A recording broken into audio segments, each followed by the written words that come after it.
So first, let's talk about what are the differences between foils, balayage, and then we now have this kind of beautiful mix in between of something that I think we refer to now as foliage. So grab my comb here. Then I've got my gorgeous model, my beautiful mannequin. So my mannequins here are going to help me give you some visuals for these ideas. And feel free to, share some of your ideas and answers in the chat. What I love about being able to do virtual education is to really be able to collaborate, right? My ideas are not the only ideas. The ways that I'm showing you are not the only ways. So if you have different ways that you approach some of these different techniques, feel free to share in the chat and let's have that discussion together. So let's think about foils. So when we're doing really, really classic foils in the hair, so thinking of your classic weaves, slices, even like micro lights or baby lights, what are some of the reasons that you would choose to do a traditional foil?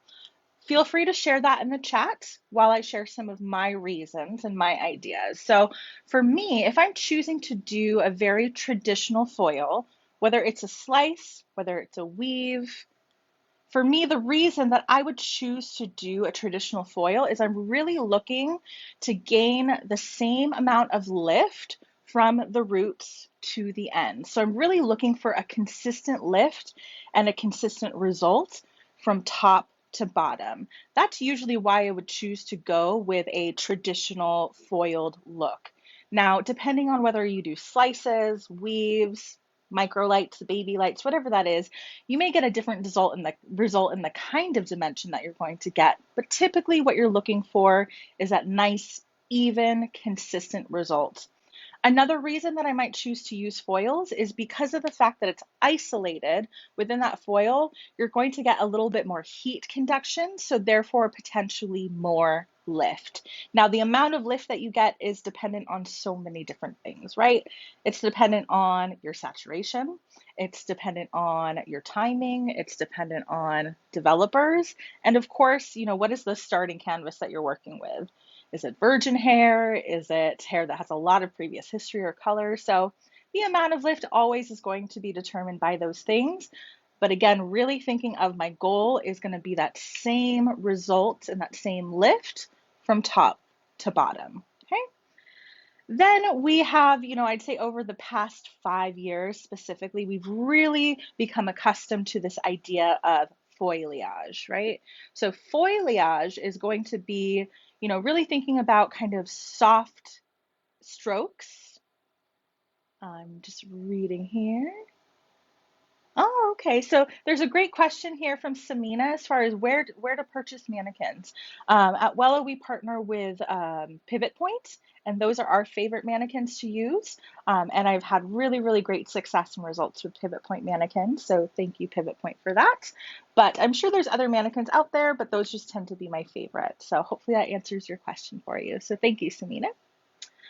All right, so we were talking foliage. So when we think of foliage, what we're really thinking about is we're trying to create a bit of a softer regrowth or more of a blended result near the root area, but we're trying to also get maybe more maximum lift through the mid lengths and ends. So for me, when I choose to do kind of like that balayage pattern, but you're placing it in a foil, potentially like you're back combing as well, there's lots of different approaches.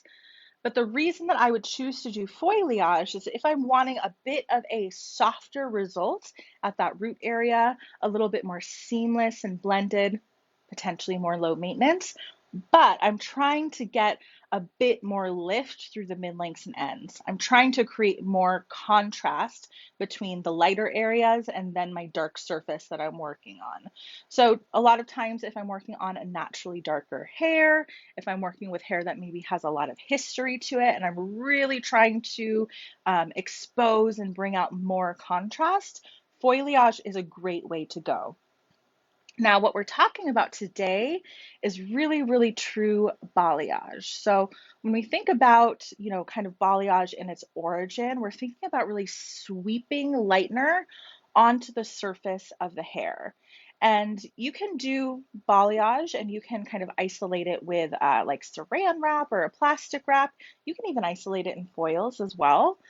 But for me, when I think of balayage, I'm really thinking about true open air balayage that is really just painted and layered onto the surface of the hair and is going to create more of a soft, sun-kissed result. So that's really what we're going to be focusing on today is a really soft, seamless, sun-kissed result.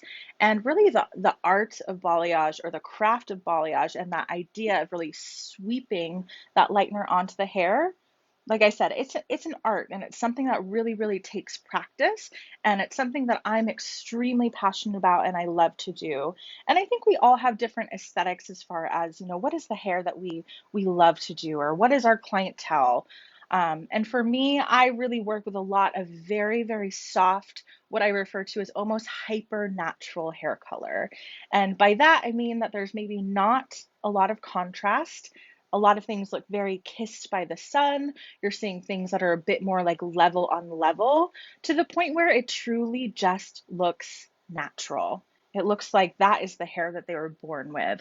That is the kind of hair color that I love to do and I'm super passionate about. And that's where balayage really comes into play. So hopefully that kind of gives you, some thoughts in your brains to keep going as far as, when might I choose to do a true, hand painted balayage? When does foliage make sense with my clientele? And then when does really just traditional foils make the most sense? I can't answer those questions for you, right? That's really up to you in that consultation process. But really think of those kind of three buckets of where your clientele or the client that's sitting in your chair in that moment kind of fits into. So, all right. So, what are some key kind of starting points of some things that we need to think about as far as the hair and our hands, right? And what we're doing when it comes to true traditional balayage and really sweeping that lightener onto the hair, okay? All right, so the first thing that I want to discuss with you is tension. So tension that you're pulling on the hair is going to be critical when you're surface painting. And what you really want to try to achieve is to have that top of the section be as flat and as taut as possible. So the kind of tension that I choose to use is pretty strong. For those of you who maybe have not done a lot of kind of traditional balayage, or hand painting, think of it as almost like you are holding the hair as if you're going to braid it. Like that's how strong you want that tension to be. So I'm going to section a little piece of this gal away. There we go. So you can see the root area exposed there. And don't mind me as I kind of shift and adjust to make sure that you can see all right. So when I'm thinking about that tension, really wanting to kind of smooth out my section before I even begin. And I might even be using like a bit of a pinching motion. And it kind of depends on the size of the section that I'm taking. Here, I'll hold it out that way so you can see. But you really want to make sure that you're focused on the fact that this is almost flat like a table, right? If this kind of buckles a bit, it's going to be really tricky to get a nice smooth layer of product onto the surface of the hair. So really focus on having a bit of a pull, right, on your section. Now, when we do traditional painting or balayage, this can start anywhere, right? We can have, this go up super high, really tight to the root, or maybe we're just painting the mid-lengths and ends. A good rule of thumb is that I feel like if you hold about 1 to 2 inches underneath where you're starting, okay? So if I'm holding here, I'm probably going to start my painting about here, okay? And if I'm starting a little bit higher, I would hold a little bit higher, because if I hold this really low towards the ends of the hair and I start painting towards the top, you can see that this top area has a little bit of a buckle because I'm holding the tension so low. So if I'm starting higher, just make sure that you hold that tension a bit higher. Then as you work down the strands of the hair, you can kind of pull your tension down as you go. Okay, so tension with your hands is going to be a big focus as you're painting onto the surface of the hair. Another thing that you want to think about is elevation, right? So we're talking tension, we're talking elevation. I feel like these are principles that we discuss a lot in hair cutting, but maybe not always in color. So we're kind of opening our minds into different facets of what we pretty much already know. So if we think about elevation with hair cutting, okay? So with elevation, with hair cutting, we typically, kind of go by the rule of thumb that the lower you hold the hair when you're cutting, right, the more heavy or blunt your end result is going to be. The higher you lift or elevate the hair as you're cutting, typically the softer your end result is going to be. That is going to be the same principle with balayage or freehand painting, okay? So if I take my section, right? And let's say that I'm starting to paint and I hold this, quite low from the scalp. So let's say, this is between 0 and 45, right? So it's a pretty low elevation. You can see that this hair is pretty compact, especially at the root area. It's kind of flattened or squished together. So when I do that and I'm surface painting, because that hair is essentially kind of squished together, that surface area, you're going to get kind of more painting onto the surface. And it's almost going to seep through a little bit more of that top layer because they're compressed together. So you're going to get a bit of a heavier result when you hold your elevation super low. That could be a good thing or not a good thing, depending on where you're working on the head shape. So I tend to hold a bit of a lower elevation in this front area because in the front, I'm usually wanting to create a little bit more boldness or brightness. Think of that kind of face frame or pop in the front that's super, super trendy right now. So in that area, I might hold a bit of a lower elevation. As I work up towards the top and maybe towards that part line, I may switch my elevation. So my elevation maybe a little bit higher because you can see as I hold this elevation higher, the hair here is not as compact, right? You can kind of see it almost lift away from itself. So if I'm holding this really, really high from the head shape and I'm just painting the surface layer, it's not going to kind of seep through into this area, right? Because of the fact that it's lifted away and it's not as compact. So just remember, the lower you hold that elevation, a bit more brightness and boldness you're going to create. The higher you hold that elevation, you're going to have a bit of a softer, a little bit more blended end result, okay? So talked about tension, talked about elevation. Next things that we want to talk about is sectioning. Now, the way that you section the hair, there's a million different options, but I do want you to kind of keep in mind like what different kinds of sectioning does different things. So whether you're doing balayage, a foil, foliage, the principles of sectioning still apply. So when I'm talking sectioning, I'm thinking about horizontal sections versus vertical sections versus diagonal sections, okay?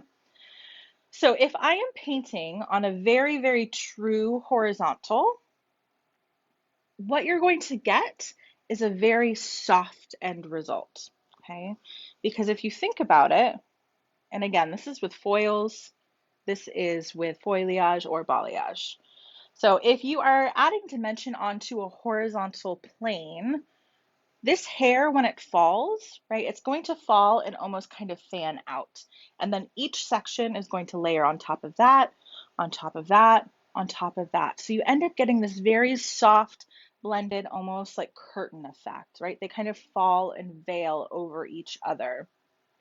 The other thing that you can potentially get is you can get a little bit of a stronger line of demarcation at the root area. Now, it depends on, the kind of technique that you're using. Are you feathering very, very soft at the root area? Are you, starting a little bit lower than the root area? There's ways to do horizontal sections that you don't get a really strong line of demarcation. But let's say I was doing a foil, right? And I was doing just a very, very classic slice, really tight to the root area.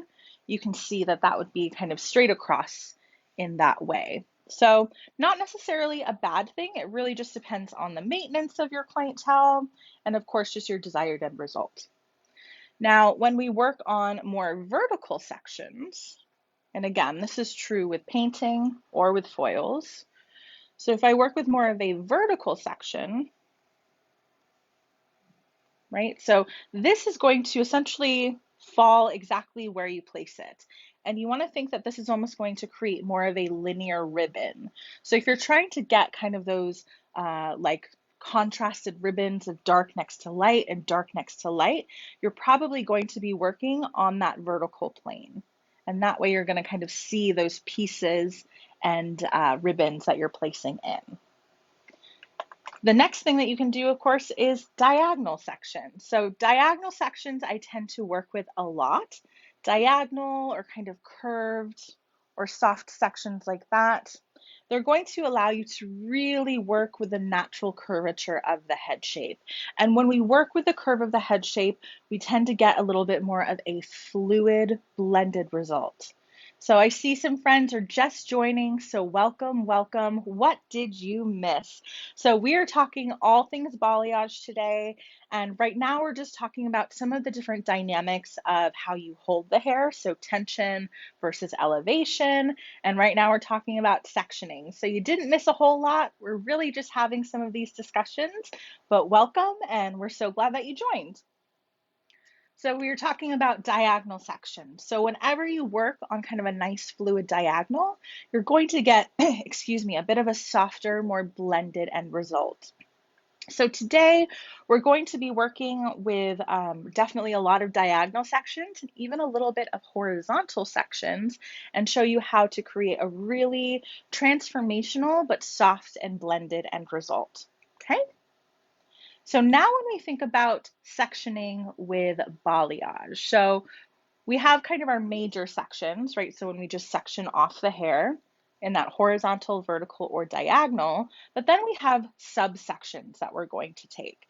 And so there's three different subsections that I tend to take with very true surface painting balayage, and all three of them are going to create a bit of different end results. So let me pop her up again here, grab my clip. All right. So the first section that we're going to talk about is a slice. And a slice in balayage is going to be quite different than a slice that you would take with a traditional foil. So when we think about slices with a traditional foil, they're typically super, super, baby thin. You can read a magazine through it, and that way you're getting proper saturation all the way through that section. Now remember, with balayage, we're really focusing on surface painting, and we will also be saturating some areas on the ends, okay? So when you take a slice with balayage, think of it almost more like a rectangle. So it's essentially like a really thick, heavy slice. Now the thickness of your section is going to be kind of determined or dependent on a couple of different things, okay? So let's say I would take a slice, right? And think of it as almost like just a nice kind of thick rectangle there. The thickness that I take this section is really dependent on the density of the hair, because if I'm going to be saturating like the last maybe couple of inches of the ends, I need to make sure that it's thin enough that I can push that product through, right? If I took a huge section here, which you essentially could do, I'm not here to tell you that's wrong by any means, but this is a lot of thick hair at the end. So this is going to be really challenging for me to saturate all of this hair in the mid lengths and ends, just because it's more dense when I pick up more hair. So I usually tend to stay within like the 3/4 of an inch to an inch thickness. But if I'm dealing with very, kind of fine or low density hair, I might take larger sections. The other determining factor is going to be how much lightness or brightness do I want painted throughout the surfaces of the hair. So if I'm doing like a full head of balayage, I might want to think, how much of that surface internally do I also want to brighten? Also, how much depth might you want to take or keep, if you will? So couple of things to keep in mind. But I really love taking a slice, right, this almost rectangle section, when I'm wanting to create maximum brightness. This really is going to be kind of the most high impact of any section that I take, because I really am going to focus on painting this full surface area and all of these mid-lengths and ends of my section. Now, the other option you have would be to take almost like a V or like a scooped section, okay? So by taking that V or scooped section, and I'll turn her that way, what you're going to get is you're going to be able to paint on that surface area, right? Very, very soft.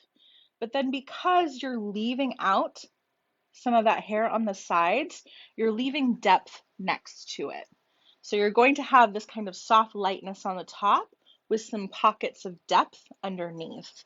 And, hopefully we've all seen and experienced that dark makes light hair look lighter. So if you're really trying to create a high contrasted end result, you might want to really think about what we sometimes refer to as negative space, right? What are going to be kind of those dark pockets that sit underneath the brightness that I'm creating to create more of a pop, okay?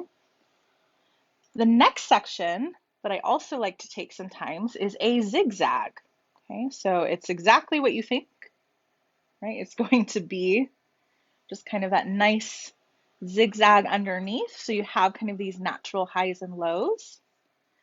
And this for me tends to give me a very, very soft kind of, I guess the only word I can think of it is like mysterious. Like you can't really tell where the light and dark is coming from. It's a little bit more erratic and random. So in this section, you can see I keep it flat at the top, but then I have that zigzag underneath. You can also do the opposite, right? And this will give you a very, very kind of natural erratic look. So let's say that I zigzag the top of that section. I would pin that away and then almost take a slice underneath it. So when you do that, you're going to have, a bit more differentiation as far as highs and lows through the top surface of the hair. Okay, so again, 3 sections that I love to take is that kind of slice or rectangle section. You could also take your V-shaped section, or you could also take a zigzag section.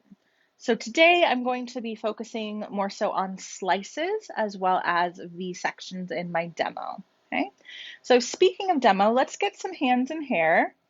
So I'm going to get myself mixed up here, kind of rearrange myself a bit. Grab my gloves. Hope you're all having a great morning. I've seen some other friends join, so welcome, welcome. All right, so as I get mixed up here, let's talk lightener. So again, we are with Wella Professional. We have lots of different lighteners within our portfolio. So we have our classic Blondor. We also have our kind of new, I'd say within the past year, our Blondor Plex, and that is going to be our lightener with the Plex built right into it. We also have Soft Blonde Cream, which is great for like on scalp or double process applications. We have our Extra Cool Blonde as well, that's great at softening warmth as it lifts. So those are great lighteners that I tend to use more so with foiling, okay? I saw a question here, and this is a great question. Where can we follow you? So thank you for that. And it's probably something I should have mentioned way earlier, but I was too excited about Lightner. So again, my name is Lindsay Rice, and you can follow me on Instagram. So my handle is lindsay.wella, and it's Lindsay with an E. So LINDSEY.Wella. So feel free to follow me there on Instagram. I'm really, really passionate about sharing formulas and, any discussions that you would love to have, feel free to DM me. Or if you have questions after this that I'm not able to answer in real time, feel free to DM me. I love to chat anything color. I'm a super color nerd. So lindsay.wella. So thank you for that question. So we were talking about lighteners, right? So we've got a ton of lighteners within Wella. There are two of our lighteners specifically that I personally adore for open air, true freehand balayage. So one of them is Free Lights. So Free Lights is our clay-based lightener, and it's great for open air balayage. It also has its own dedicated developer, and I actually have it right next to me. So this is our Freelights developer. Okay, so the developer is super, super, super critical. So Freelights is a clay-based powder. The developer has acrylic polymers in it. So when the clay meets with those acrylic polymers, what it does is it creates almost like a porcelain clay. Okay, so when you start to layer it onto the hair and you get a really nice thick surface layer, what happens is the outside of that layer starts to dry a bit and it starts to almost encapsulate the lightener and the hair. So you've got this kind of crust on the outside, but the product is still damp and is still active on the inside. So you're still getting that lifting ability, but because it creates that crust on the outside, you don't have to use any separators. You can literally just lay the hair down very gently, move on to your next section, and be very confident that you're not going to have any bleeding or bruising of the hair that's going to lay on top of it. So that is my favorite for very, traditional open air balayage.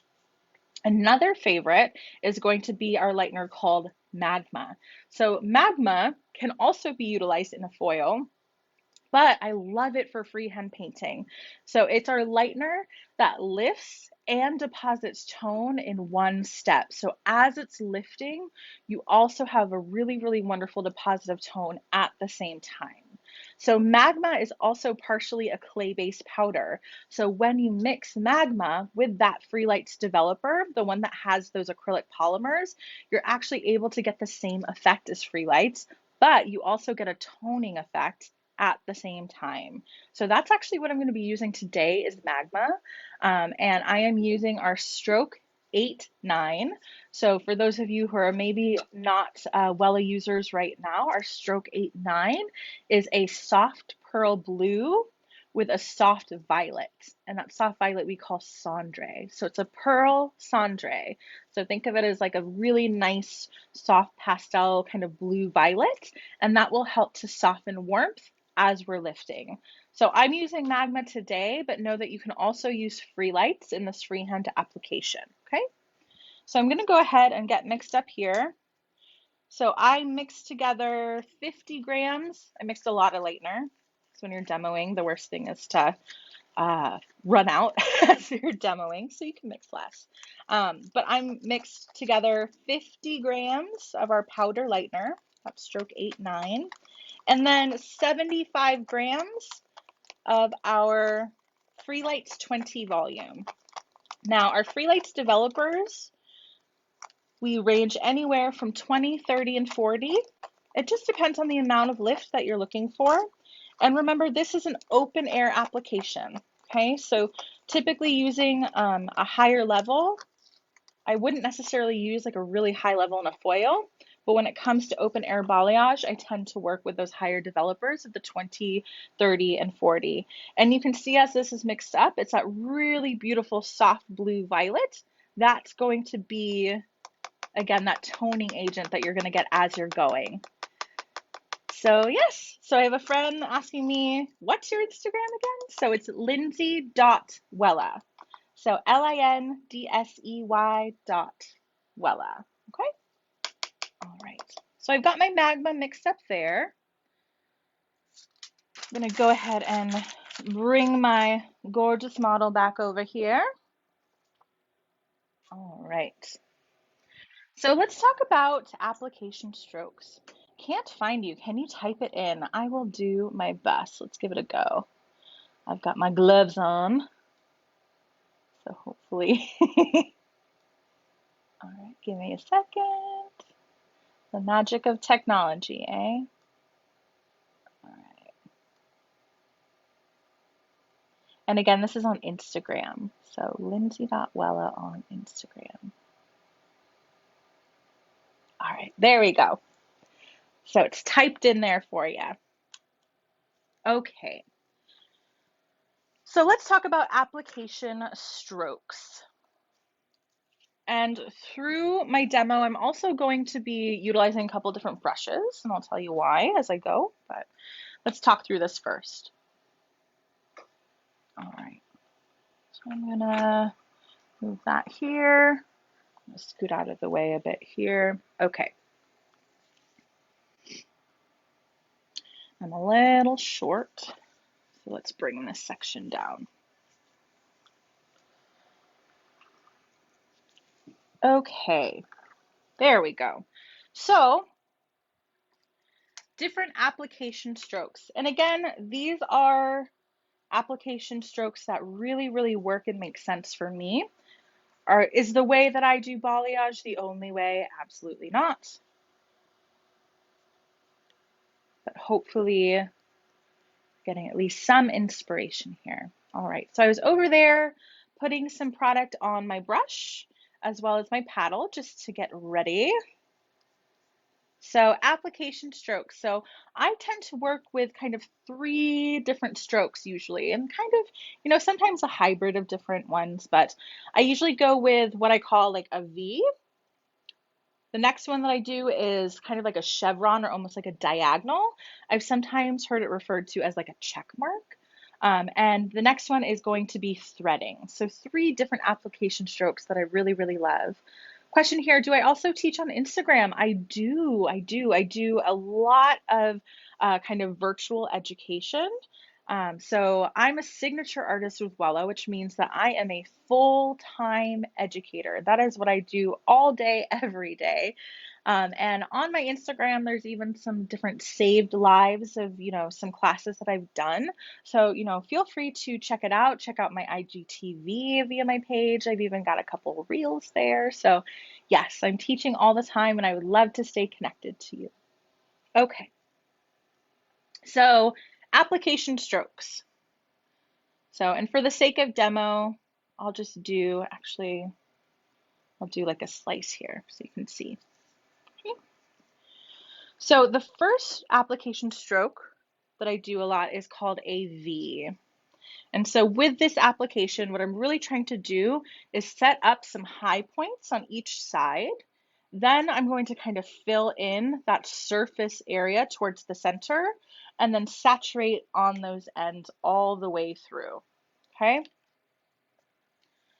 Now, when it comes to your brush, right, and how you are working, what I like to think about is if I do this in slow motion, it's almost like this circular motion, right? Or almost like elliptical, like a long oval, okay?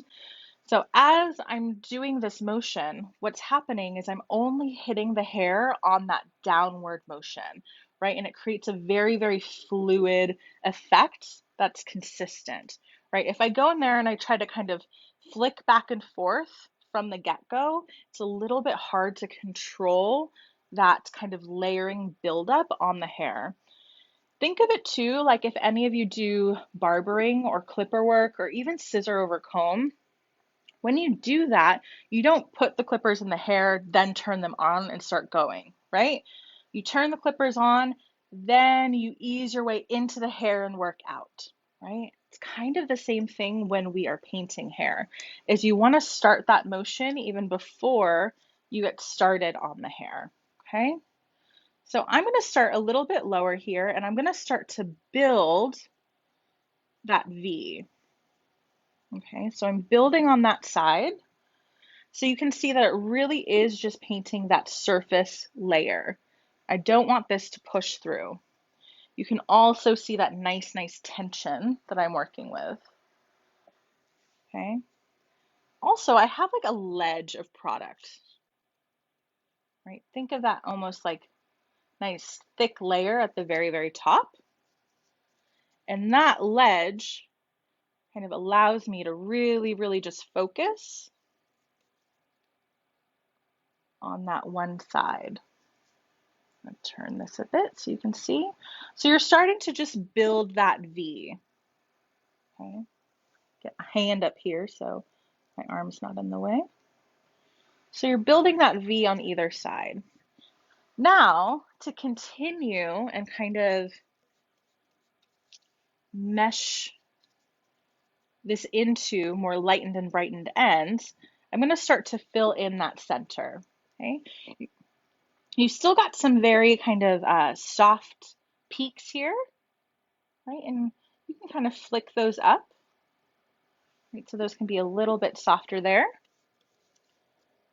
But you can see, again, nothing is painted through the underneath. This is just surface painting, okay? But now, let's go ahead and saturate these mid-lengths and ends. Will you always saturate them? No, not necessarily. If you're working on hair, like potentially doing a touch-up, or hair that is already super lightened and potentially compromised on the ends, you may not saturate all the way through. But in this scenario, we've got a nice brunette mannequin, so let's go ahead and saturate. So I'm gonna take the heel of my brush, which is clean, right? And I'm just gonna let that like hold. So that way I can bring my paddle underneath. So I like to work with a paddle. I find it really helps me to saturate those mid-lengths and ends really, really well while still maintaining that surface amount of product. And something that I want you to think about is really look at how much product is on the surface. My goal when I'm doing freehand balayage, an open air balayage like this, is I shouldn't be able to see the color of the hair through the product. That's how thick it should be. So really think of it as almost like frosting a cake, right? It should be really, really nice and thick. Okay, and you can see this kind of motion that I'm doing with the paddle versus the brush. Okay, so now that I know that my ends are saturated, right, and that's what I want to do, I get asked a lot, how can you avoid having like lines underneath or it being splotchy underneath? What I typically do is I'll take that heel of the brush again, right, that almost plastic part, and I'll start to just kind of sweep underneath. And this helps me to just kind of push off maybe a little bit of like if there's some heavy product underneath. But you can see here that it also gives me, of course, my hand is in the way. I'll just pinch and hold. There we go. Gives me a really kind of soft blend here. So I don't have to stress so much about it being, splotchy on those ends. Okay, so once I've done that, what I'll do is I'll just let it go onto the surface of the hair. All right, so that is your example of a V application stroke. Now this section that I took is quite wide. Something that's a little bit tricky that I find, especially when you're first doing balayage, is the wider sections that you have, right? And those kind of really, I've seen them a lot on Instagram as these really large sections with tons of saturation on the surface of the hair. It looks like it's going to be so blonde and so light, but I find that the larger sections you take, the softer and more delicate your end result is. Sorry about that. I'll grab water in a moment. But if you're taking smaller sections, so let's say you're taking sections that are about like the size of like a peace sign, right? When you do that, right, you're going to get more highs throughout because you'll take a V here, a V next to that, a V next to that. So you're going to have more lightness potentially through the top. So even though large sections may look like, oh my gosh, she's got a ton of lightener, this is going to be super, super bright, I find that the wider your sections are, the softer the end result really is. So it's a little bit different than what you might normally think. So let me grab something real quick here. All right. Okay, so we did our V application stroke. The next one that I'm going to show you is more of like a diagonal, okay? And again, right now I'm not doing, like specific placement. I'm really just showing you the technique itself, okay?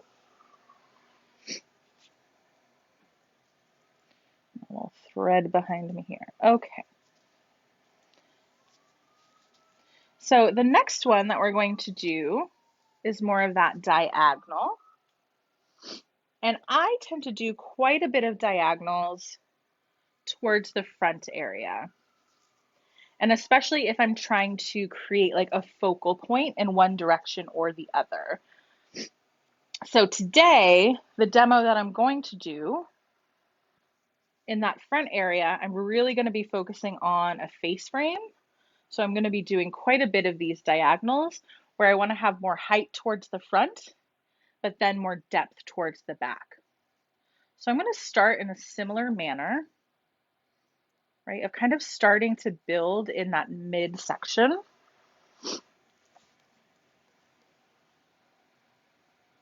And I'm going to focus on the height being towards the front. Now, if you start to get a little bit of kind of balls of product there, what I'll do is I'll just take the edge of my brush and sweep those off.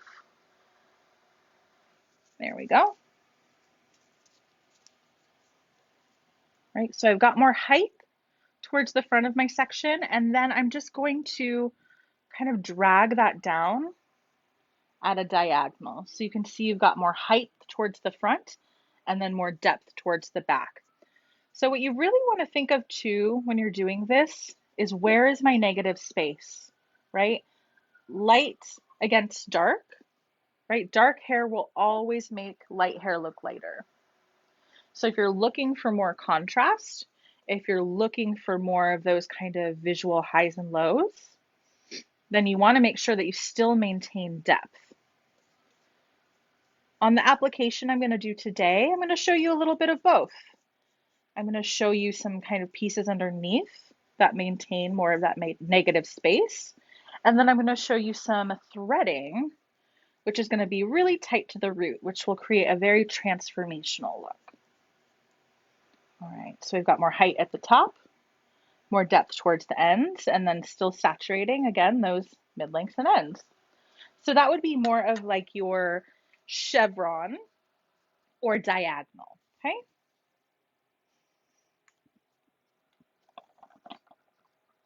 So the next application stroke I want to show you is what we refer to as threading. So with those last two applications, you saw me using like a very small, kind of stiff angled brush. When I am threading, I prefer to use a little bit of a wider brush that's a bit softer. It's not wrong to do it with a different kind of brush. It's just my preference. I find it to be a little bit more efficient. Okay, so when we are threading, we're really not creating a specific diagonal or high or low in one place or the other, okay? And I see the question there, and I'll answer it in a minute, so just give me 1 second. All right. So when I'm threading, using a bit of a wider brush, and I'm really not trying to create a specific high or low on one side or the other. And you can see that as I start this, my saturation as I, kind of work my way towards the top is very, very light. It's very soft. It almost, I think of it as almost like butter on toast, right? It's a little bit see-through. A rule of thumb when it comes to lightener is that saturation is going to really, really dictate your lift. So if you have really, really nice surface saturation, really thick layer, you're going to get more lift. The less saturation you have, the less lift you're going to get. So when I have a little bit more of like a feathery saturation towards the top, and then I kind of layer on top of that as I work my way down, it means I'm going to have softer lift towards the root, transitioning into brighter lift towards the ends. So I tend to really like to do this threading, especially if my client is like a natural level 6 or lighter. Because remember, if you have less lift, right, you're also going to expose a bit of warmth, right, natural warmth. I'm okay with that soft warmth, typically if their hair is lighter. If you're dealing with something corrective or something much more high contrasted. You just want to be aware of where that softer lift might be, and just if that's the appropriate technique for your end result. But having that really kind of soft, almost kind of dry surface towards the root helps to create this little shift and blend. So you have this really beautiful, truly sun-kissed looking end result. Okay. So those are my three favorite application strokes. So we have the V, we have the diagonal, and then we have the threading. Okay. So let me see. Can you explain how color shows diagonal front versus diagonal back? Sure. So, and let me switch out this mannequin so I might be able to show you a bit of a better example. All right.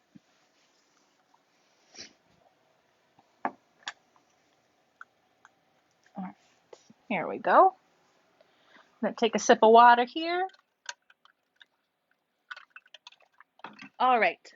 So, question is, what visually is going to be the look if you're doing diagonal back versus diagonal forward? Great question. Spin her that way. So, big determining factors of whether I am choosing to section diagonal back or diagonal forward is really going to be, honestly, the haircut and the movement of the hair. So if I'm dealing with something where the flow or the weight of the haircut is pushing forward, I tend to work with more diagonal forward sections because that lightness really is going to kind of push forward and you're going to see more of kind of that surface of the hair. I find that diagonal forwards in balayage tend to be a little bit more like heavy and I don't want to say aggressive, but more bold. If I'm dealing with a haircut where it's shorter in the front, longer towards the back, maybe some face framing, I really want the color to kind of push with the weight of that haircut. So that is the instance where I might work more diagonal back because I want that lightness to kind of push with the weight of the haircut. So hopefully that helps and makes sense. If I didn't answer that question, please feel free to elaborate. All right. Okay. So what I'm going to do is I'm going to show you a technique that I find really, really helpful and efficient as like, I'll say like a partial. Okay. So really thinking of more of like a half head of balayage. I already pre-did one side for you. So I'm just going to demo one side, but know that, the exact same technique would be done on one side and the other. Okay. So at the very end, I'll kind of open this side up so you can see, all of the kind of intricacies and details on the inside of the hair. We'll kind of dress it out and play with it. But before I even start, I want to show you just what our goal is.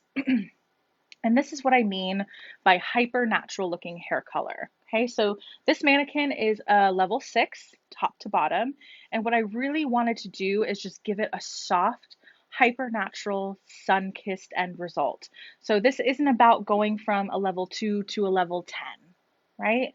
If I were wanting that much contrast, I might be doing a different technique. I might be doing my foils or my foliage, but when we're doing this really just soft open air balayage, typically my goal is, I'll say between 2 to 4 levels of lift. Nothing crazy, and again, not going from a 2 to a 10. This really is just about kind of bringing some life into the hair and giving it that soft, natural sun-kissed end result. So what you're going to be seeing is focusing on a bit more brightness at the front and then a lot of soft threading through the kind of side of the head. That's the word I was looking for, the side. Now I'm going to talk through some variations depending on if you're wanting to have more depth. Okay, so we'll talk it as we go, but let's go ahead and section this baby out. So what I'm going to do is I am going to take about a 1-inch section from the hairline that comes back at a soft diagonal back to about the top of the ear. Okay, so we're going to isolate this and kind of work with this separately. Get that out of the way. And again, I'm going to show you one half of the head, but your technique would be the same on both sides. So I've got that 1 inch at the front hairline. Okay. So then from there, what I want to do is I want to spin this mannequin first and foremost. I want to really kind of determine where the split is or cowlick is at the crown area. Okay. Because I'm going to section kind of right barely behind that. There we go. Where's she at? There we go. So now I'm going to take a diagonal from right behind that crown area and I'm going to section to the top of the ear. So you create almost like this triangle, if you will. Okay. For today, I'm not going to worry about any of this back part of the hair. Does that mean that you can't paint this area? Of course you can, right? If you're wanting to maybe do some of the perimeter or hairline or things like that. But today I just wanted to show you something very, very simple. Okay, so I have this triangle here. I want to isolate out kind of the first, I'll say, the top ½ inch of the part line. If they have a very, very specific part, like on one side or the other, can you adjust where this is? Absolutely. Okay, but I'm going to take like that ½ inch from the top surface area because I want to ask myself some questions as far as suitability, maintenance, etc. when I get to that point. So I've got my 1 inch hairline. I've got that surface area on the top. There she is. And then I've got this triangle. Again, I'm going to leave the back out for today, but can you also paint in that back section, maybe at the back hairline if they wear their hair up a lot? Absolutely. Okay. So we've got 3 blocks.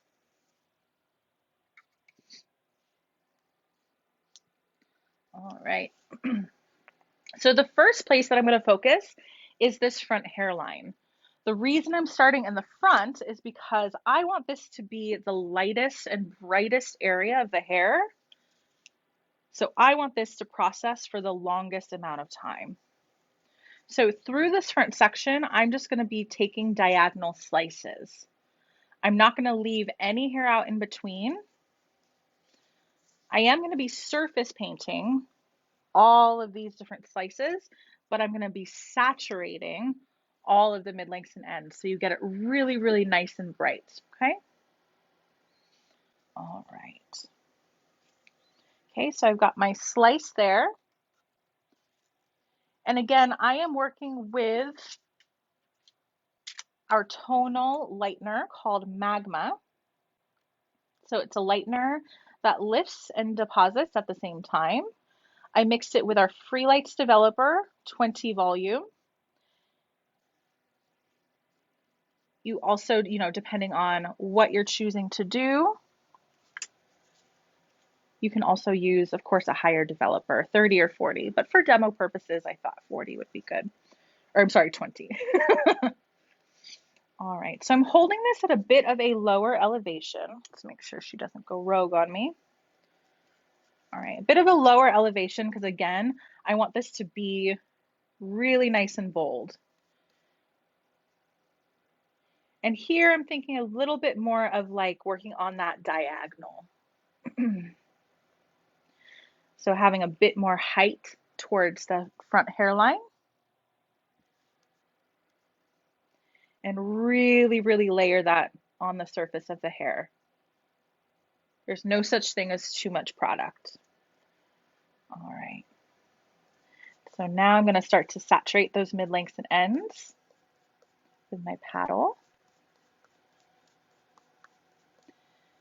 And then, like I said, when you're working with Magma or Free Lights, And utilizing the Free Lights developer, you don't need to use any separators for the sake of just cleanliness and making sure that I don't get any lightener on my client. I am just going to put that one separator underneath.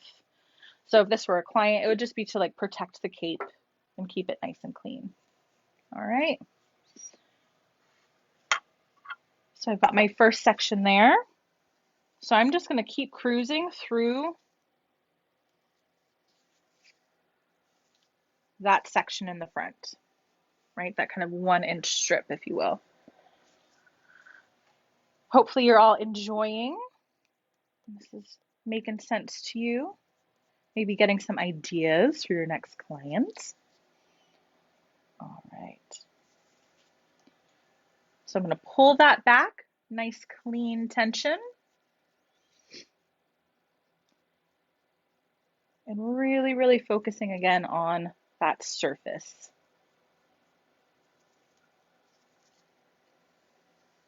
Getting kind of a nice little ledge of product. And just kind of building that lightener on top of itself. That's probably the biggest thing that I've learned is you've got to build and layer that lightener on to get that really nice consistent lift. And you can see this looks like a lot like it's going to be super, super bright. But because of the mannequin starting level, our developers that we're choosing, it's still going to be very, very natural looking, very, very soft. Now, could you do this kind of placement in foils? Like, let's say that this was a client that was naturally or artificially very dark and you wanted to have more contrast. Could you do a similar section and then just isolate these in foils for more lift? Absolutely. So it's all about how, thinking about taking one technique and how do you really make it your own and make it suitable for your client. So I'm just going to keep working up.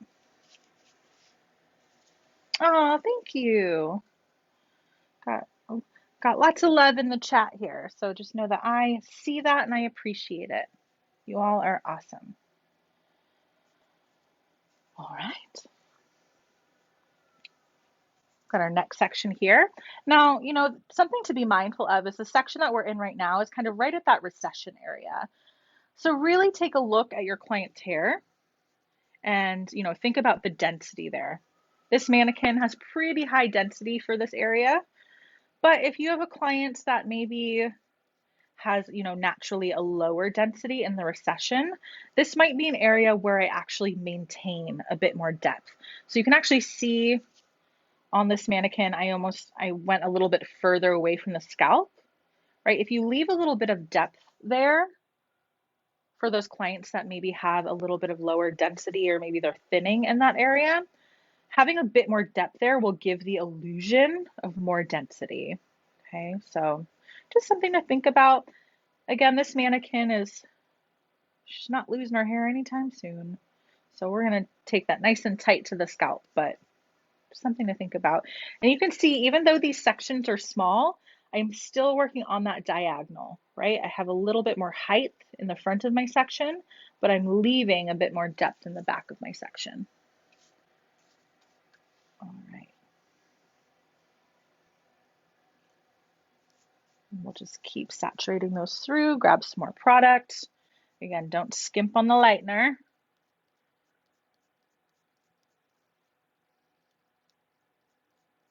All right. So still focusing on just surface painting and then saturating the ends.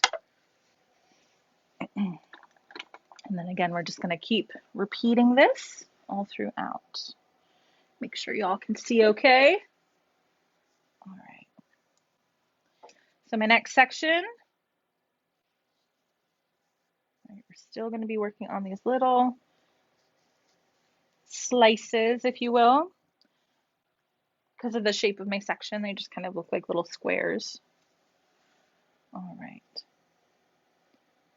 And I find that this, placement and really taking the time to focus and pack in a lot of lightener in this front area is really, really going to make the difference in the end result because you get this beautiful pop in the front.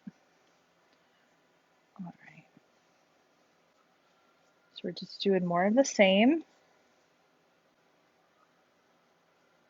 Really focusing on layering that top surface area. And again, you can see this almost, again, if I slow it down, it's kind of this elliptical shape, and we're hitting the hair on the down, right, as it comes down. And that really allows you to just lay that product on top, not pushing too much through my section, right? It's still just surfaced.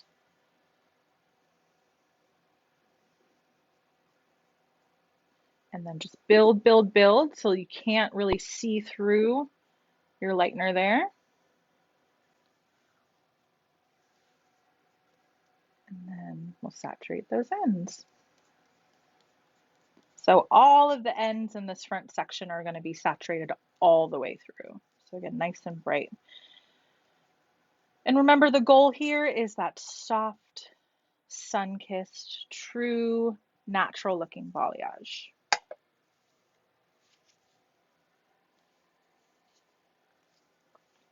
All right, so I'll take 2 more sections here in the front. I can feel, and a lot of it, you do kind of learn that feel of the hair. I can feel that the density in this top area is much thicker, which is why I kind of broke that section in half.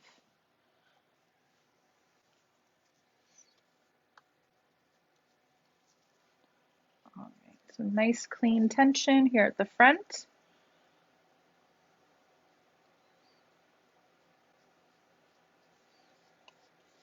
I often will get asked, about mixing ratio, because I do think that consistency of your lightener as you are doing balayage is important.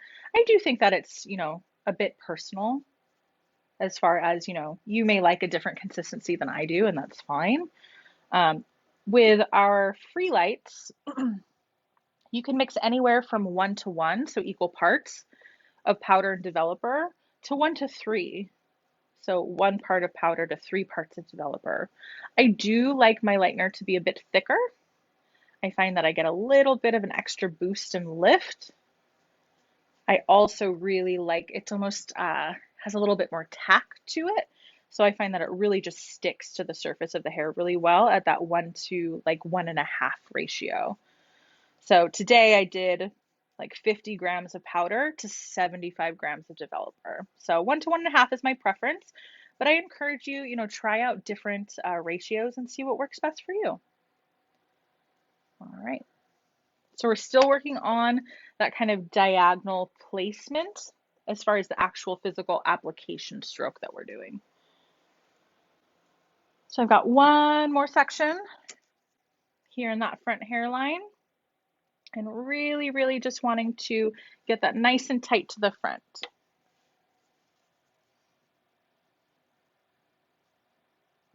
Grab some more product. And then I'm trying to pay attention to making sure everyone can see okay, but if, at any point you can't see very well, or if you want to see a different angle, let me know and I'll try my best to shift some things around. You all are my mirror right now, so if I'm totally blocking your way, just let me know. Don't hesitate to shout it out.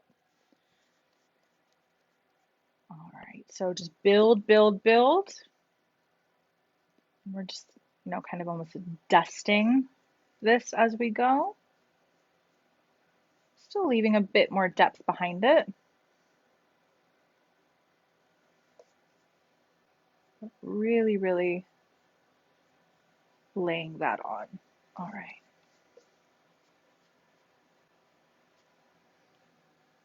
And then again, just saturating those ends. More of the same. And I find very similarly to foiling, there's a rhythm that you find when it comes to balayage. And you hit a point where it's almost very like soothing and therapeutic. I think probably most of us have found that with a lot of the stuff that we do in our industry that's, a bit repetitious sometimes, if you will. All right, So we've got that front hairline put in. And again, there we left no hair in between, right? There's surface hair in between that is going to maintain some natural depth, but all of the ends, right? The last 2 to 3 inches of the hair, that is all saturated. And then you just have the pockets of depth in between your surface painting. So now we're going to work on this triangle that is coming down at a diagonal from right under the crown to the top of the ear. Okay.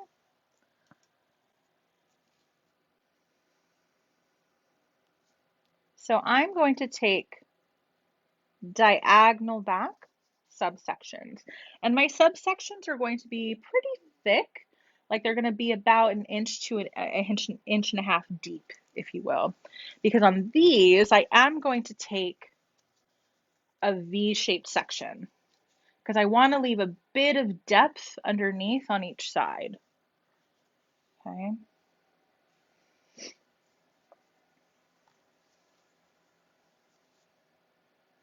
So you can see here, I've got that section. I'm going to scoop out just a little bit of that underneath to leave some natural depth because what I want to focus on now is I put a lot of brightness in the front. Now I need to think about the transition to the back and to the rest of the natural hair. So you're going to see me slowly start to incorporate more hair in between so that we get that really nice seamless transition. Okay.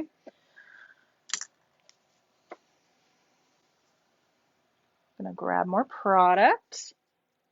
I'm also going to scoot this gal that way. There we go. Now you can see. All right, so similar amount of tension. You can see my elevation is still staying, fairly low. I'm at about 45 degrees, if you will, in that range. And I'm still going to work with a bit of a diagonal, right? A little bit higher at the front, lower towards the back. And that in itself will, again, help that transition coming backwards.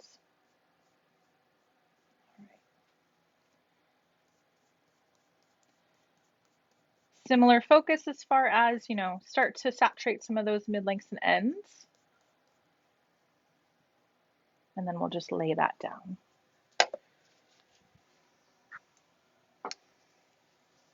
So again, next section, still working diagonal back. It's about an inch thick, right, as far as like the depth of your section. Because remember, we're gonna scoop some hair out here.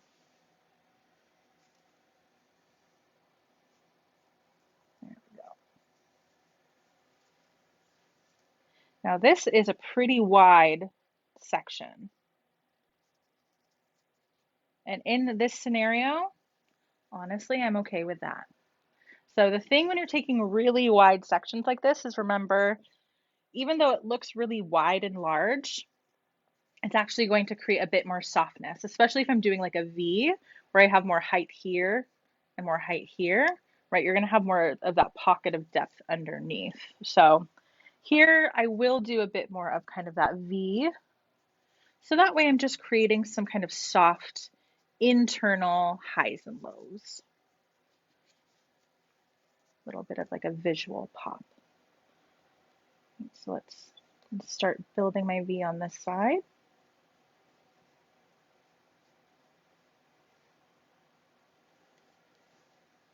Do the same back here.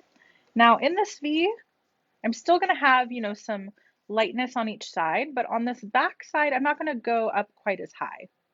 Because remember, we're thinking about that transition of height towards the front and then a bit more depth towards the back. And my goal in showing you this is a very, very soft blended sun-kissed end result, but something that's pretty, honestly quick and efficient.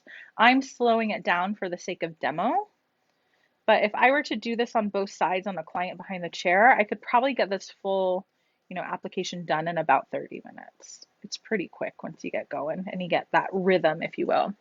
So I'm going to maintain that V. You can see a little bit of soft blend in the center there, and then just start to saturate those ends. So if you're wanting to have more kind of linear ribbons throughout, you could take smaller sections. You could even like paint a little bit right in the center here. I'm going to leave that out for now, but just know that the options are endless. Really is just kind of thinking as you go as far as, suitability, what are your client's hair goals, things like that. So really, take this application and this demo with a grain of salt and just think of what's going to be best for your client. All right. So we've got that section in. Next section, bring that down.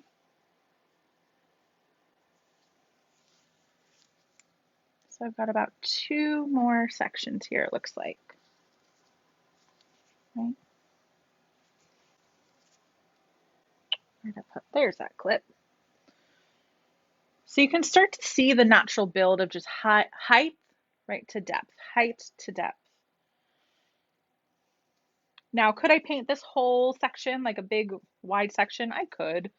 My hands are a little small, so for the sake of control, I am going to split this in half into 2.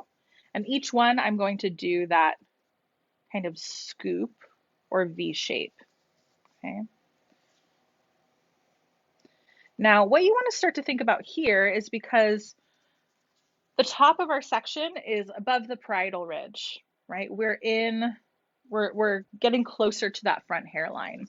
So you can see here, right, I've got the height here, then I've got some depth behind it.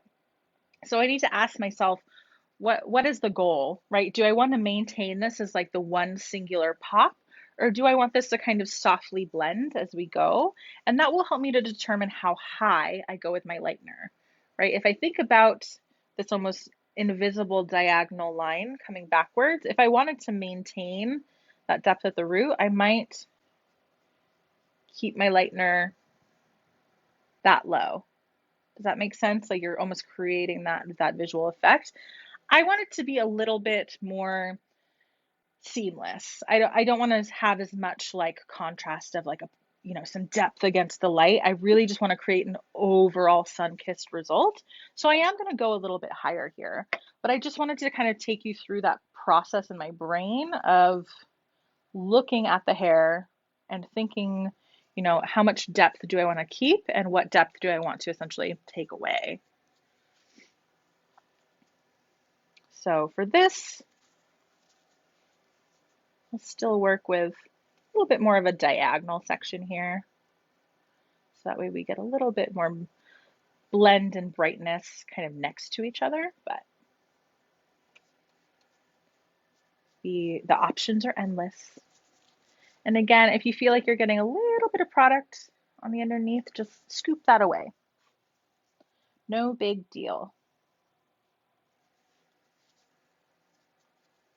All right. And again, thank you everyone for joining and being part of the conversation today.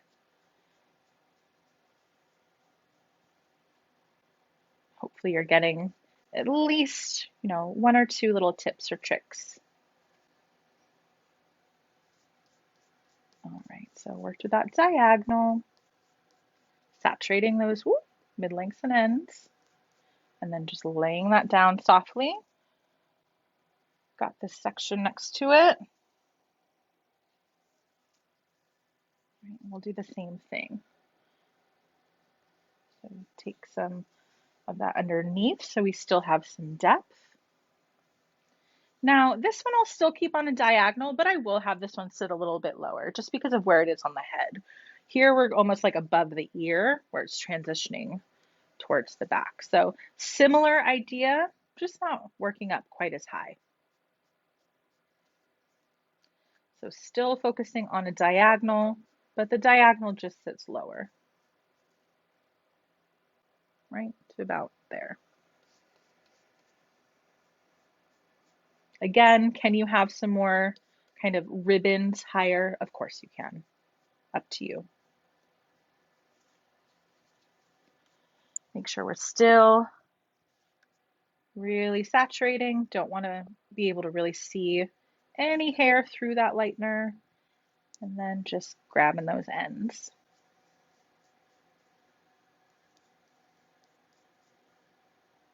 There we go. So we've got this last section within this kind of triangle. All right, there's that. Bring it down a little bit. Again, I'll split this in two.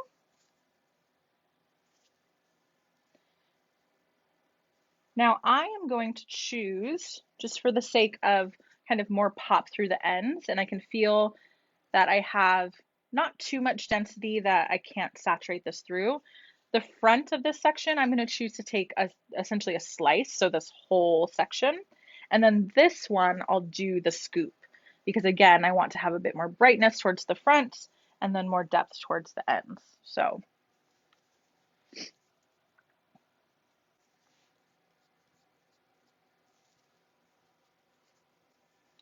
and I'm going to elevate a little bit higher in this top area.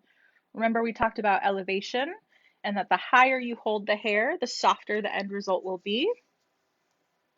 So a little bit more height in my elevation will just help to maintain a bit of a softer blend.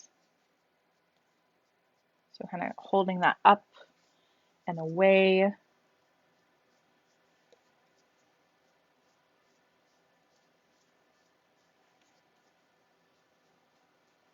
And I'm going to start to almost thread this slightly so that I get a very, very soft, almost dry layer. So I don't know if any of you are cake decorators out there. And I am not, I'll be very honest. But I do like to watch a lot of like the cake decorating shows. So if you've ever, decorated a cake or if you've seen the shows, a lot of times they'll talk about like a crumb coat versus that kind of icing layer. So when I'm threading, I often think of that, like the crumb coat, so kind of that dry surface layer, and then you're starting to kind of pile the icing on top of it. So that crumb coat is going to really help with transition, with a little bit more softness. Because the drier and thinner the lightener is, the less lift you'll get. So in this area, use that to your advantage. You're going to get a little bit more softness there. Now, less lift can also mean more warmth. So just be ready for that and think about that in your end result. I find that some transitional warmth in balayage can be really, really beautiful. I think sometimes we get afraid of warmth, but remember, balayage is soft, sun-kissed, natural-looking hair. And when hair is kissed by the sun, it is, exposing a bit of warmth. So it's okay. If you are not wanting to get that warmth, then I would go with a different approach, right? I might go with a little bit more of like your V's or your diagonals that have more saturation as far as like the thickness of your lightener. Or I might go with some foliage, right? I might do a different technique altogether if my goal is more lift and more contrast. So again, this looks like a ton of lightener on the hair, which it is, but the end result is going to be very, very soft and blended. So I've got this section behind it. I'm going to scoop that out. And I'll do a little bit of threading kind of towards the front of it, but I'm going to work a bit more with that diagonal feel, right, of having more depth as we creep around to the back there. Okay.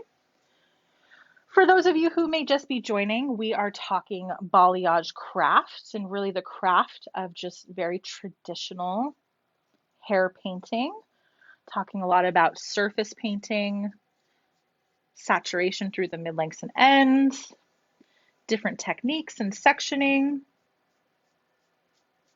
and hopefully getting you inspired to do some really soft, kind of delicate hair color. This is my favorite hair color to do. To the point where like almost if you don't take a before picture on your client, you're like, oh, it's not that much different. And then you look at the before picture and you're like, oh my gosh, it is. It's very different, but it's just so blended and soft that it looks so natural. I love that. All right, so you can see, a little bit of threaded softness here, and then still maintaining that depth towards the ends. All right, so we're almost done here. What we have left is that last little section that's at the part line, and that is going to be our veil. And in that veil, we have to ask ourselves some questions. So let's do that. All right, so we've got that whole section done. So remember, we started with the front hairline, right? That 1 inch, didn't leave any hair out in between, surface painted like the different slices as we went, and then really saturated all those ends because we want the most concentration of brightness in the front. Then we worked into this triangle, and this triangle hits from right behind the crown, right, or wherever the hair naturally splits, to the top of the ear. We chose to not do anything in the back today, more of like a partial balayage, if you will. Can you paint in the back, right? If you want more of like a full head, like service all the way around, sure, of course you can. Totally up to you. And then we left out this whole part line section, right? We took about, I'll say it's about a 1/2 inch here, okay? Now, this is really going to help you determine, as far as like your end result, what kind of root you're going to leave or not leave. So are you going to maintain a lot of the natural root area? So that way it's very, very low maintenance for your client. They don't have a lot of regrowth area. Are you wanting to maybe paint in a lot of kind of V's? So you have some ribbons, like a high and then a low, a high and then a low. You can do that as well. Or if you want a very soft kind of transformational feel, you can thread this entire section and then saturate those mid lengths and ends. And it will give you just some nice softness at the root, very sun-kissed looking, and then you get some really bright pops. And think of this entire section, right? I keep pinching it like this. Let me turn it this way a bit more. There we go. But remember, this whole section is essentially going to fan out over the whole top area, okay? Now, you can separate this, like if I were doing these, where I wanted like some kind of almost highlight looking highs towards the top, I might separate this into 3 different sections and do a V here, a V here, and a V here, so that way you have some highs and lows. What I'm going to do is I'm going to thread this entire section. Sounds a little crazy, but remember, this is all surface painting, surface, surface, surface. So this is where I'm going to take my nice wide brush. Now I am going to pinch and hold this whole section.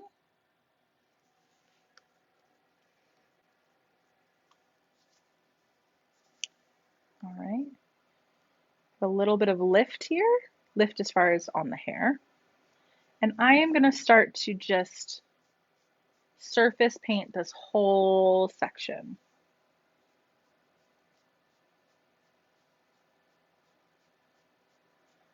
And hopefully you can see that, is that I'm working with almost like a dry brush.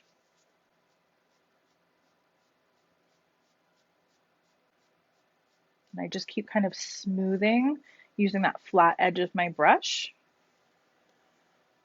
Smooth, smooth, smooth that on the surface.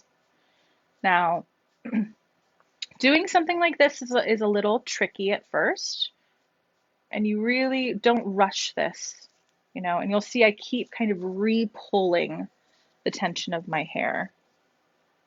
Right? Pull, pull, pull. So that way I get almost this dusty layer towards the root area. And this will be a little bit higher maintenance, right? Because I am lightening some hair kind of right on the surface. But when this is done properly, this gives almost the effect of like a really, really soft baby light over the top surface. but with a little bit more of a natural blend. So again, I love doing something like this on clients that are like a natural level 6 or above. And this mannequin is a level 6. So I thought, hey, what a great way to show something. But again, if you're dealing with a darker haired client, what you could do, leave out, one or two really, really skinny sections at that part line. And you could do all hand painting underneath and then just do like two really small, like baby lights at that root area. Similar effect, but you would just have more control of the lift. All right, so I've got that surface painting through that section. Now, on the mid lengths of the hair, I'm really going to layer this on. Really, really layer it. So you can see as we get closer to the top of my section, it's a little bit drier and more see-through. But then as I get to the mid lengths and ends, it's really, really thick on there. And this is where I find a thicker lightener is much more effective because you can really just lay that on. Now, as far as the mids and ends, I'm really just going to saturate like that last inch, that last little bit. So this is mostly all just surface painted. So it looks a little intense, like, oh my gosh, it's a lot of lightener. Oh my gosh. But it's really, really soft at the end of the day. Okay. So that is it as far as the application. So remember, focuses are the front hairline, right? We've got lots and lots of lightener packed in there. Then we went through kind of the internal side of the head. Get this popped up here for you. And we did some V's and we left out some hair in between. And then we left out like that top ½ inch at the part line. And that was so we could really decide and determine, what do I want to do here, right? Do I want to have this tighter to the root area for kind of a sun-kissed glow all around? Do I want to leave some depth here? Which is what I find a lot of people will do, is they'll leave a lot of depth there because they're looking for like contrasted pops. Or if you're looking for like a very, very true, soft kind of glow, sun-kissed glow, having like a really soft thread up to the root area, especially if your client is a bit naturally lighter. So you can see on this side, we've got our gal finished here. Come over here. There we go. Let's bring this up nice and light, or not, nice and close, I should say, to the light. All right. That. So you can see here, if I can get her to go, there we go. Very, very soft, seamless look. We are looking at very, very kind of sun-kissed end result. Now, if I open this up on this side, I'm going to take some of that out.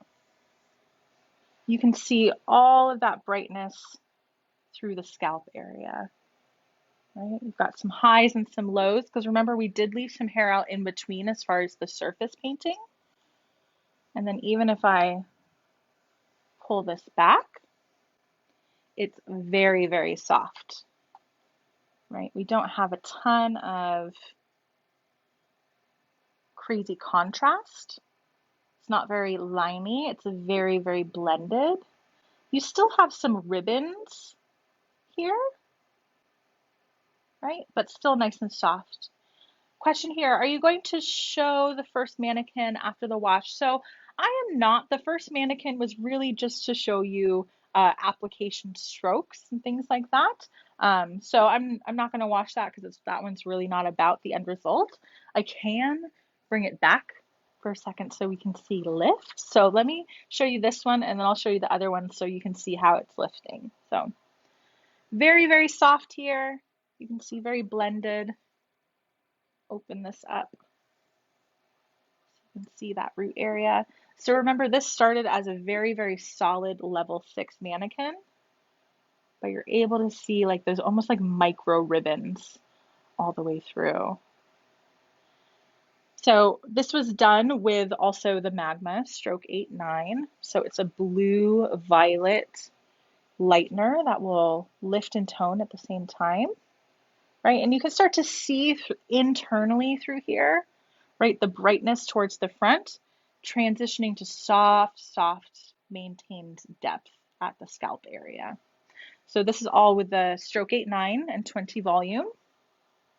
Remember too with a mannequin is that you're probably going to get 1 to 2 levels less of lift than you would on a person, just because mannequin's hair is treated a little bit differently.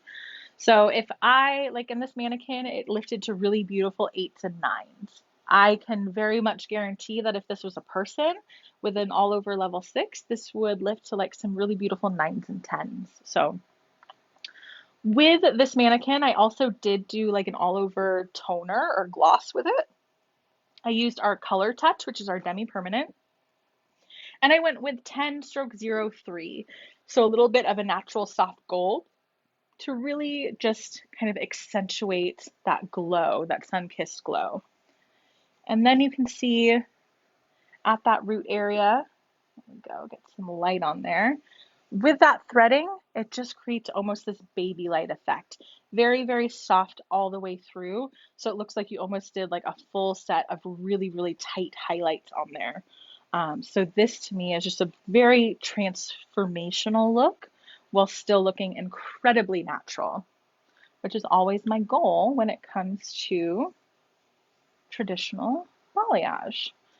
And then you can see just a nice transition into the back, right? It doesn't have like a heavy dark or light. So we're looking at just kind of that soft blend and dimension. So hopefully you like that end result. Again, this is kind of some of my favorite hair to do.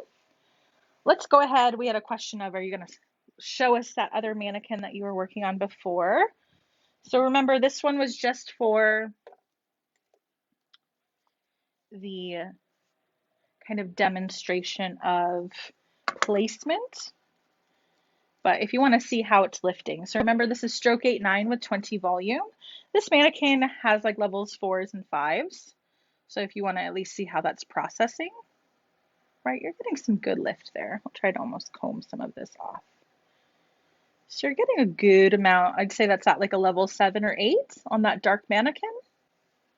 And again, that's with 20 volume. So it's almost like that nice soft caramel. So this would be great if your client, right, was trying to get some of those kind of caramel like softness through the midlengths and ends. So hopefully that gives you a good visual at least as how that's processed over the past hour or so. But I'll bring back my finished gown so we can wrap this up. So hopefully you really like this end result. Very soft, very natural.